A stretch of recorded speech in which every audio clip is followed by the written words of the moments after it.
बबरकत जलाली पुरफजल नाम में टॉप 20 के तमाम लीडर्स को और बिलखुसूस हमारे नहायती काबिल एहतराम बिशप यकूब पाल साहब को गुजरांवाला से पास्टर नथानियल मैसी का सलाम पहुँचे। अजीज़ों, मैं खुदा उनका शुक्रिया अदा करता हूँ जिसने ये मौका दिया कि मैं आपके साथ मिलकर ज़िंदा पाक कलाम में से कुछ सीख सकूँ, और खुदा ना करे कि मैं आपको सिखाऊँ, बल्कि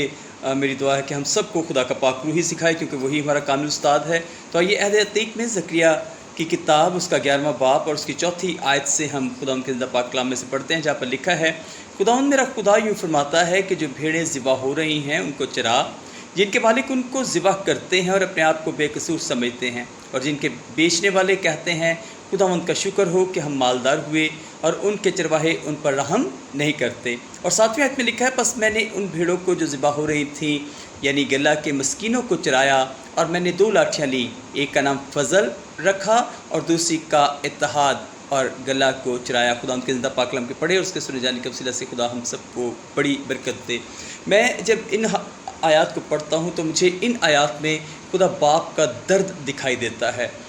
कि उसकी भेड़ें ज़िबा हो रही हैं, और जिनके सपुर्द भेड़ें की गई हैं वो उन्हें चरा नहीं रहे बल्कि उनको ज़िबा कर रहे हैं। और जब उन्हें ज़िबा कर रहे हैं तो बाप को तकलीफ़ है, मालिक को तकलीफ़ है, और वो यही चाहता है कि हम उसके बेटे अपने खुदावंद यीशु मसीह की तरह उसकी भेड़ों की गलाबानी करें, जिस तरह उसने फरमाया कि अच्छा चरवाहा मैं हूँ और अच्छा चरवाहा अपनी भेड़ों के लिए अपनी जान भी दे देता है। और अगर हम मुल्क पाकिस्तान में भेड़ों का हाल देखें तो शायद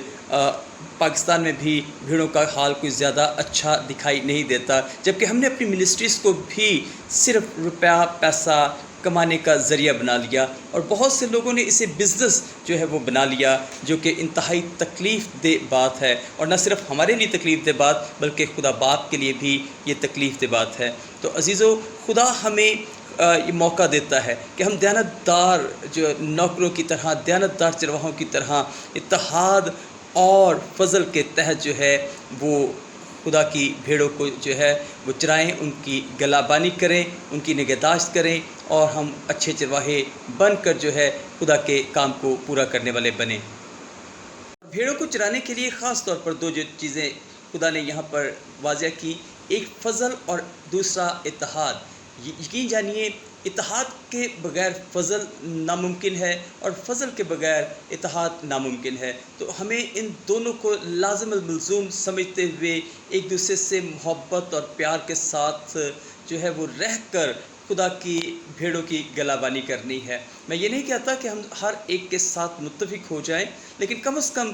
जिनके साथ खुदा ने हमें जोड़ा है या जो हमारे हम ईमान हैं, हम उनके साथ ज़रूर जो है वो मुत्तफ़िक हों, इत्तेहाद में आएँ, ताकि हम पर फजल हो, और तभी हम अच्छे चरवाहे की तरह जो है अपनी भेड़ों की जो है वो गलाबानी कर सकेंगे। और यकीनन जब हम इत्तेहाद और फजल के तहत अपनी भेड़ों की गलाबानी करेंगे तो फिर वो भेड़ें बढ़ेंगी, और वो भेड़ें जो हैं यकीनन खुदा बाप की खुशनुदी का वसीला भी बनेगी। और मेरा ईमान है कि खुदा ने पाकिस्तान में हमें इसीलिए चुना है, मुझे और आपको इसीलिए चुना है कि हम मुत्तहिद हो जाएं, एक हो जाएं, एक दूसरे का साथ दें, ताकि हम उन भेड़ों की गलाबानी बाइबल के मुताबिक कर सकें, और हम पर फजल रहे, और हम बहुत सी रूहों को बचाने वाले, खुदा के नज़दीक लाने वाले बने, ना कि ज़िबा करने वाले। क्योंकि खुदा ऐसे खादमों से खुश नहीं है, ऐसे चरवाहों से खुश नहीं है जो भेड़ों को ज़िबा कर रहे हैं, बल्कि खुदा ऐसे चरवाहों से खुश है जो भेड़ों की गलाबानी कर रहे हैं, बिल्कुल उन्हीं चरवाहों की तरह जो रात को मैदान में रहकर अपने गला की निगहबानी करते थे, और फिर उनके चौगिर्द खुदा का नूर चमका। खुदा हमें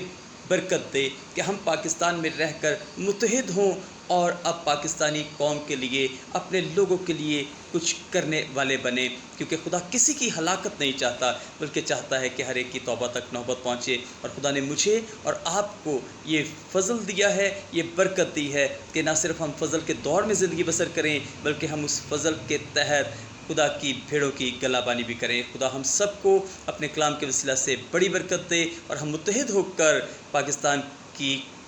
जो है वो हालत को बदलने वाले बने। खुदा आप सबके साथ हो, इस कलाम के वसीला से खुदा हम सबको बड़ी बरकत दे। God bless you, have a nice day.